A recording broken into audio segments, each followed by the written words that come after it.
Assalamualaikum students.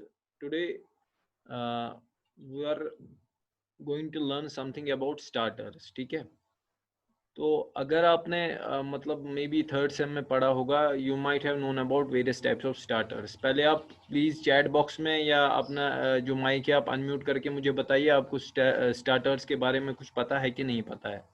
आज तक कुछ पढ़ा है आपने? No sir. हाँ, नो सर। चलो नो सर। ठीक है ओके। बट स्टार्टर जो है वो मे बी आपके थर्ड सेम या फोर्थ सेम में तो होगा ही होगा। तो स्टार्टर्स में हमारे पास बहुत सारे स्टार्टर्स आते हैं, बट जिस पे हमें फोकस करना है वो मेजर दो टाइप के स्टार्टर रहते हैं। एक तो हमारा DOL स्टार्टर रहता है, I am writing this in chat box, okay. और दूसरा रहता है हमारा स्टार डेल्टा स्टार्टर, ओके। ये जो दो तरह के स्टार्टर्स है, पहली बात स्टार्टर का क्या काम रहता है, ठीक है। आपको ये चीज याद रखनी है कि जब भी हम कोई भी मोटर या कोई भी हेवी इक्विपमेंट यूज करते हैं तो हमें स्टार्टर की रिक्वायरमेंट पड़ती ही पड़ती है। क्योंकि जब भी हम क्या करते हैं कि मान के चलो कोई भी मोटर जो हमारा 5 हॉर्स पावर से ज्यादा हो, ठीक है, या 5 हॉर्स पावर तक हो, उसमें हम ज्यादातर DOL स्टार्टर का यूज करते हैं। ड्यूअल स्टार्टर का यूज इसलिए करते हैं बिकॉज आपको पता है कि जब भी कोई मोटर हम यूज करते हैं, जितना उसका हॉर्स पावर, जितनी उसकी रेटिंग होगी, तो उससे क्या होगा, वो उसमें इन रश करंट जो होगा वो बहुत ज्यादा होगा। इनिशियली वो बहुत ज्यादा करंट लेगा, ठीक है। सो उसमें हम नॉर्मली कोई स्विचिंग का मैकेनिज्म यूज नहीं कर पाएंगे, और उस स्विचिंग मैकेनिज्म के इंस्टेड हम क्या करते हैं use, we make use of starters, ठीक है। 5 हॉर्स पावर से कम जो होगा उसमें हम DOL स्टार्टर यूज करते हैं, और स्टार डेल्टा स्टार्टर जो है वो हम अराउंड जो हमारा 10 HP का मोटर रहता है या अबव 10 HP रहते हैं, उनमें हम स्टार डेल्टा स्टार्टर यूज करते हैं, ठीक है। तो जनरली जब भी हम स्टार्टर का यूज करेंगे, क्योंकि मैंने आपको बताया कि स्टार्टर यूज क्यों करते हैं, ठीक है। बट स्टार्टर में क्या रहता है, there are various types of components, ठीक है। स्टार्टर में अगर मेजर कंपोनेंट हम देखेंगे, उसमें हमारे पास जो रहते हैं दैट इज MCBs, ठीक है। आपके पुश बटन्स होते हैं, ठीक है। इसके बाद कंटैक्टर्स होते हैं, ठीक है। ओवरलोड रिलेज होते हैं, ठीक है। ये मेजर चीजें हैं जो हमारे नॉर्मल जो DOL स्टार्टर हो या स्टार डेल्टा स्टार्टर हो, उनमें ये चीजें होती है। You will find an MCB, you will find push buttons, you will find contactors, you will find overload relays, and also you will find timers at various locations, ठीक है। Timer भी आप देखोगे, ठीक है। तो इसमें ट्रिप इंडिकेटर का मैकेनिज्म भी रहता है, वो इंशाल्लाह मैं आपको बताऊंगा वो कैसे है। First of all you have to learn कि जो ये चीजें हैं, जैसे MCB के बारे में तो आपको पता होगा कि MCB क्या रहता है, ठीक है। पहले हमें ये जानना है कि हर किसी चीज जो भी हम कंपोनेंट, इसका जो स्टार्टर का कंपोनेंट रहता है, उसका पर्टिकुलर फंक्शन क्या है। Until and unless you don't know what is the function of that equipment or that component, तब तक आपको स्टार्टर ये समझ नहीं आएगा ये काम कैसे करता है, ठीक है। स्टार्टर हम बहुत जगह यूज करते हैं। It is generally used for remote controlling, मतलब आप किसी भी दूर जगह से, मतलब जहां तक तार बिछी हुई हो वहां से आप इसको रिमोटली कंट्रोल कर सकते हो। And by making use of timers हम ये कर सकते हैं कि we can make arrangement for time delays, okay. हम ये कर सकते हैं कि मतलब फॉर एग्जांपल आपको कोई चीज 15 मिनट तक चलानी है या 10 मिनट तक चलानी है, आप उसको चला के आप टाइमर सेट कर सकते हो, 10 मिनट के बाद वो बंद हो सकती है। For example in case of your washing machines, ठीक है, उसमें टाइमर का यूज होता है, ठीक है। ट्रैफिक में भी होता है सिग्नल। आवाज आ रही है? Yes sir. हाँ, Yes, नाउ आई विल, ठीक है, now I will share my screen with you. हम एक एक करके पहले ये पढ़ेंगे कि स्टार्टर में हमारे पास क्या क्या है।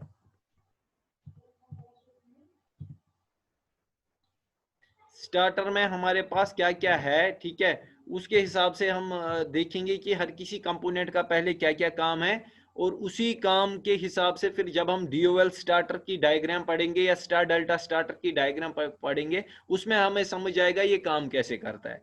Remember, for each and every starter हमारे पास दो तरह के सर्किट एक ही में एम्बेडेड रहते हैं, मींस हमें एक तो पावर सर्किट डायग्राम रहता है और कंट्रोल सर्किट डायग्राम, ये आप याद रखना, पावर सर्किट डायग्राम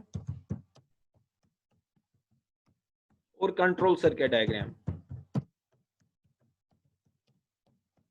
या आप ये कह सकते हो कि एक स्टार्टर में दोनों तरह के सर्किट रहते हैं, एक पावर सर्किट रहता है और दूसरा कंट्रोल सर्किट रहता है। You have to remember this thing, ठीक है। Now I am sharing my screen with you, I will share something, we will talk regarding each and every component one by one. So first let me show you something. Okay,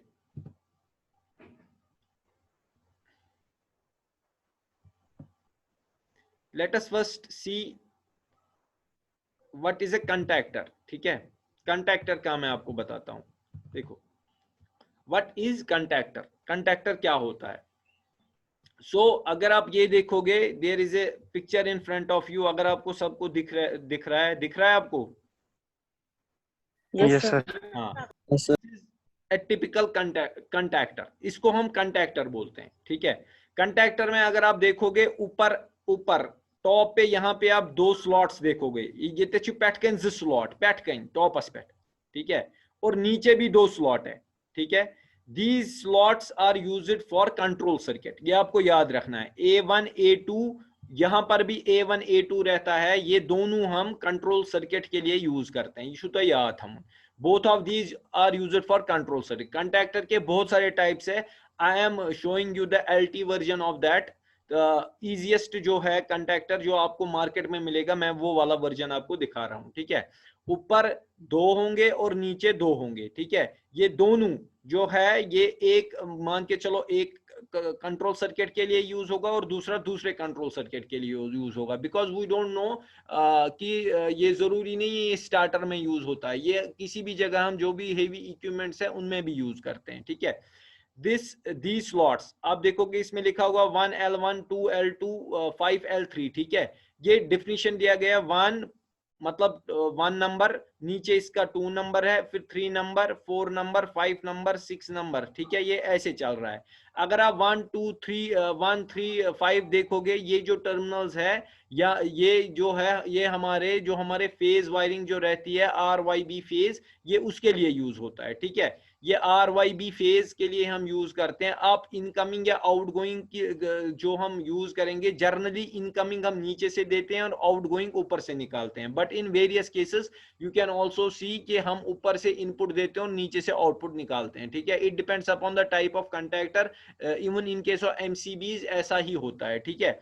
now अगर आप इन तीनों को छोड़ के और इन तीनों को छोड़, बिकॉज ये it is a type of pair, मतलब जो ऊपर से L1 आएगा मेरा, L1 की कॉयल, L1 की तार मेरी ऊपर से आएगी, वही T1 की तरफ से निकलेगी, ठीक है। अगर मैं आर अवेरकिन आर नेर में बनकिन थे, L2 यहाँ से फॉर एग्जांपल Y आएगा, यहाँ से Y निकलेगा, 4 की तरफ से Y निकलेगा, इसी तरह 5 की तरफ से अगर B आएगा और वो 6 की तरफ से निकलेगा, ये चीज आपको याद रखना है। NO 13 नंबर और 14 नंबर NO जो है, ये नॉर्मली ओपन कांटेक्ट होता है, इसको हम बोलते हैं, ये हम होल्डिंग के लिए यूज करते हैं। इंशाल्लाह ये आगे जब हम पढ़ेंगे आपको समझ आएगा होल्डिंग के लिए क्यों यूज करते हैं। यहां तक आपको ये समझ आना चाहिए, जो कंटैक्टर है, कंटैक्टर में क्या रहता है, पहले ही अगर हमारे पास 3 फेज है तो उसके लिए हमें 3 स्लॉट्स ऊपर दिए गए हैं और आउटपुट के लिए 3 स्लॉट्स नीचे दिए गए हैं, ठीक है। और कंट्रोल सर्किट के लिए 2 स्लॉट्स ऊपर है और 2 स्लॉट्स नीचे है, और होल्डिंग के लिए हमारे पास NO का स्लॉट है, ठीक है। कंटैक्टर को फिनिश करके ही आपके डाउट्स पहले कंटैक्टर के रिलेटेड क्लियर होंगे, बिकॉज आपने कंटैक्टर अभी नहीं पढ़ा है। नाउ होता क्या है, ये मैं आपको दिखा रहा हूं यहाँ पे। अगर आप देखोगे, जो ये NO कॉइल है, ठीक है, जो हम अभी बात कर रहे थे, NO को अगर आप अंदर से, जब हम कंटैक्टर को खोलेंगे, आप क्या देखोगे, सॉरी, जो ये हमारा A1 A2 है, ठीक है, ये जो A1 A2 है, नीचे अगर आप देखोगे A1 और A2, ठीक है, इनके दरमियान एक कॉइल रहती है, ठीक है। It is a type of controlling coil, जिसको हम कंट्रोलिंग कॉइल बोलते हैं। इस कंट्रोलिंग कॉइल का काम क्या रहता है कि यही कॉयल जब एक्टिवेट होती है देन व्हाट हैपन्स कि जो आर वाई बी जो 3 फेज यहाँ पे हमने तारे वायर अटैच की है तो वो कनेक्ट हो जाती है। ये तरियो तो यिथ पॉइंट कशिर पॉइंट समझ कि युथु ये कॉयल एनर्जाइज है गसान यमिच में सप्लाई जैसे A1 में मैं फेज देता हूं और A2 में न्यूट्रल देता हूं। जब मैं इसमें फेज और न्यूट्रल दूंगा और स्विच ऑन करूंगा what will happen the coil will energise, और जब कॉयल एनर्जाइज हो जाएगी तो सारे आर वाई और बी जो तीनों फेज है वो आपस में कनेक्ट हो जाएंगे। ठीक है, यहां तक बात समझ आ गई मेरी? सर ओके देखो जैसे ही ये इसका अंदर का व्यू है, जैसे ही फॉर एग्जांपल इसने क्या किया है यहां से जैसे ही फेज में इसको देता हूं और न्यूट्रल A2 को देता हूं और जब मैं एमसीबी को पुश करूंगा ऊपर की तरफ मैं एमसीबी को पुश करूंगा व्हाट विल हैपन ये जो कंट्रैक्टर है ये ऑन होगा। इसमें क्या होगा जो आर की लाइन है वो आर की लाइन फुल कनेक्ट होगी, वाई की लाइन फुल कनेक्ट होगी और बी की लाइन फुल कनेक्ट होगी। But that is only possible जब मैं इस A1 और A2 के थ्रू जिसको मैं कंट्रोल सर्किट भी बोलता हूं इस कंट्रोल वायर के थ्रू मतलब जो कॉयल होगी उस कॉयल के थ्रू सप्लाई चली जाएगी। बिकॉज इसमें क्या होता है ये कॉयल इंड्यूस मैग्नेटिक फील्ड करता है जिसकी वजह से जो अंदर वाले कंट्रैक्टर जो इसमें इसके बीच में जो पिंस होती है वो आपस में जुड़ जाती है। ठीक है, देखो ये कंटैक्टर कॉयल है, अगर इसमें आप देखोगे यहाँ पे 2 स्लॉट है यहाँ पे 2 स्लॉट है जो मैंने पहले आपको बताया। सेम इसमें अगर आप देखोगे देखो यहाँ 2 स्लॉट है यहाँ 2 स्लॉट है, इसमें एक कॉयल वोंड है। देखो एक मैं आपको दिखाता हूं। इसमें ये जो है ये इसके बीच में एक कॉयल वाउंड रहती है जो यहां से है इसके अंदर से कॉयल वाउंड रहती है। वो उसी कॉयल की वजह से जो मैग्नेटिक फील्ड क्रिएट होता है यही कंट्रैक्टर ऑन ऑफ होता है। इट मींस जब मैं कंट्रैक्टर के कंट्रोल सर्किट या कंट्रोल कॉयल जो है मेरी उसको डे एनर्जाइज करता हूं व्हाट विल हैपन जो इसके मेरे पास आर वाई बी के टर्मिनल रहते हैं वो अपनी जगह वापस आ जाएगी। Means they will come back in their own state, जिस स्टेट में वो पहले होंगे उसी स्टेट में वो वापस होंगे। मतलब वो डिस्कनेक्ट और कनेक्ट जो है आर वाई बी वो इसी कॉइल की वजह से होंगे। ठीक है, नाउ अगर हम देखेंगे कि ये जो कंटैक्टर है it is an electrically controlled switch, ये आपको याद रखना है it is an electrically controlled switch. ये मैं चैट बॉक्स में भी लिखता हूं,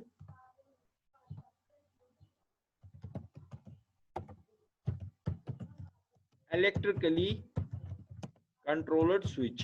मतलब इलेक्ट्रिकली कंट्रोल्ड स्विच का मतलब क्या है कि जैसे घरों में हमारे पास स्विच रहते हैं दैट आर मैकेनिकली कंट्रोल्ड, हमें हाथ से उसमें मतलब ऑन ऑफ करना पड़ता है। But in this case wherever we use a contactor what we have to do we have to only energise the coil and afterwards जो हमारे फेजेस होंगे आर वाई बी फेज जो होगा वो on होगा या ऑफ होगा। हमारे पास दो तरह के जैसे मैंने आपको बताया है कि कंटैक्टर में दो तरह के पावर सप्लाई या मतलब दो तरह के यूजेस होते हैं, one is power supply use and second one is controlling supply. ठीक है, एक पावर सप्लाई के लिए यूज है और दूसरा कंट्रोलिंग सप्लाई के लिए यूज है। ठीक है, नाउ आफ्टर दिस देखो ये इसका इंटरनल स्ट्रक्चर है। आप देखोगे यहाँ पे भी L1 L2 L3 है, NO यहाँ से है 2 यहाँ से आप देखोगे T1 T2 और T3 है। ठीक है, इसके बाद अगर हम देखोगे ये मैं जो आपको बता रहा था ये जो चीज है ये कंट्रोल सर्किट को बनाती है। अब देखोगे बीच में कॉइल है, ठीक है, ऊपर जो दो टर्मिनल जाते हैं और नीचे की तरफ भी दो टर्मिनल जाते हैं। जो मैंने आपको बताया कि ऊपर भी दो है होते हैं, A1 A2 रहता है या A2 A3 रहता है और नीचे भी A2 A3 रहता है। ठीक है, तो उसी के थ्रू जब हम उसके थ्रू मतलब न्यूट्रल और फेज कनेक्ट करेंगे व्हाट विल हैपन जो कॉइल इनसाइड है वो एनर्जाइज होती है और उस एनर्जाइज होने की वजह से क्योंकि ये इसके अंदर फिट रहती है। ठीक है, ये अगर कंट्रैक्टर है ये बहुत सारे टाइप्स है अगर आप देखोगे यही कंट्रैक्टर के अंदर रहता है और उसी के अंदर जो ये कॉइल जब ये कॉइल अंदर रहती है तो मैग्नेटिक फील्ड क्रिएट होता है और उसी मैग्नेटिक फील्ड के क्रिएट होने की वजह से वो एक तरफा आ जाता है। ठीक है, नाउ अगर हम देखेंगे इसकी सर्किट डायग्राम, देखो मैं थोड़ा जूम कर लेता हूं इसको।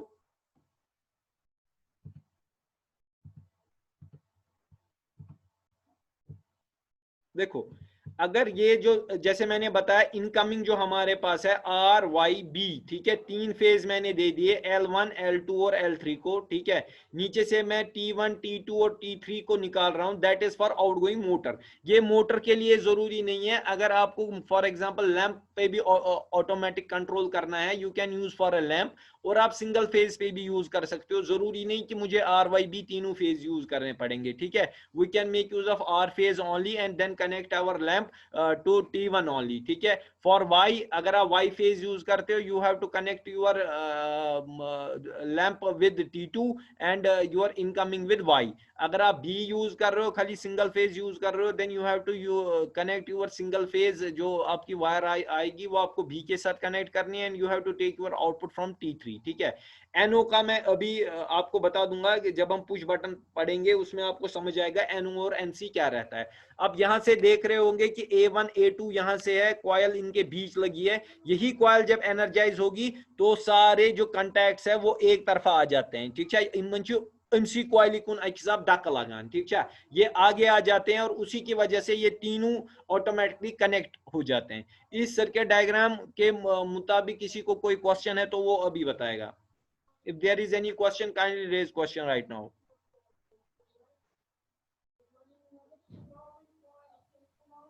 नो सर, कोई क्वेश्चन नहीं है।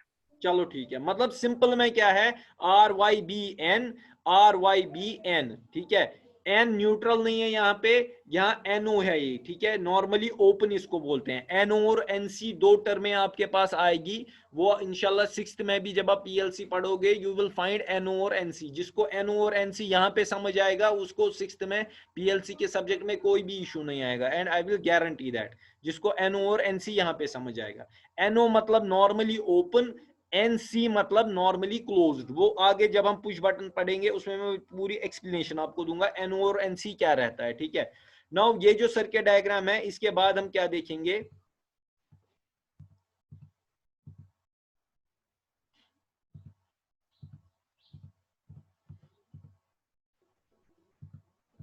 लुक सिंपल में क्या है, जैसे ही हम एमसीबी को ऑन करेंगे, अगर आप देखोगे, let me show you something. जब हम एमसीबी को ऑन हमने नहीं किया है, ठीक है, देन द कंटैक्टर्स, अगर आप बीच वाला देखोगे ना, इसकी पोजीशन आप देखो और आफ्टरवर्ड्स इसकी पोजीशन देखो जब हम इसको ऑन करते हैं, ठीक है। पोजीशन इसकी चेंज हो जाती है, ऑटोमेटिक चेंज हो जाती है, बिकॉज ये जो फेज और न्यूट्रल आप यहां देखोगे, पॉजिटिव वायर और ये प्लस जो है फेज की रेड वायर, और ब्लैक वायर जो है न्यूट्रल की, आप ये देखोगे कि जब हम एमसीबी ऑन करते हैं व्हाट हैपेंस, ये कॉइल को एनर्जाइज करता है और अंदर के जो आर वाई बी फेजेस हमारे हैं वो एक ही तरफ अलाइन हो जाते हैं, ठीक है। ये देखो आप, अंदर का स्ट्रक्चर इसका कुछ ऐसा रहता है कंडक्टर का, यू कैन सी ये कैसा रहता है अंदर से, ठीक है।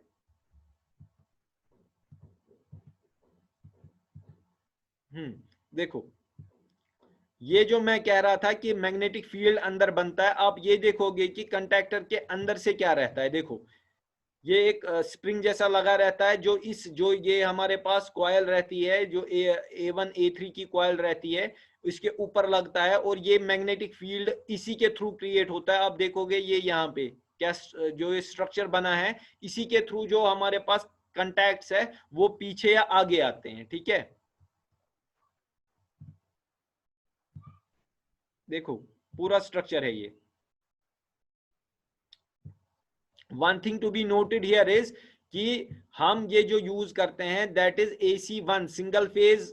अगर AC है हमारे पास, वो 25 एम्पियर तक का लोड अगर होगा हम उसमें यूज करते हैं, और अगर 3 फेज होगा तो 415 वोल्ट यहाँ पे लिखा होगा 9 एम्पियर तक यूज करते हैं। मैं फिर से कह रहा हूं आपको, जो हमारे पास जैसे कोई भी लोड ऐसा है जिसमें हाई इनरश करंट होगा, ठीक है, उसमें हम कंटैक्टर का ही यूज करते हैं। We can not make use of normal switch, क्योंकि वो बर्न हो जाएगा, बिकॉज वो जो लोड हमारे पास रहता है उसका इनरश करंट बहुत ज्यादा होता है। अगर हम देखेंगे जो नॉर्मल हमारे पास मोटर्स रहते हैं, 5 HP तक जो मोटर रहता है वो 15 एम्पियर तक करंट लेता है, ठीक है। और जो हमारे पास 10 एम्पियर का मोटर होता है वो जनरली 3 to 4 टाइम्स करंट लेता है। इट मींस वो लगभग 50 एम्पियर इनिशियल करंट लेता है।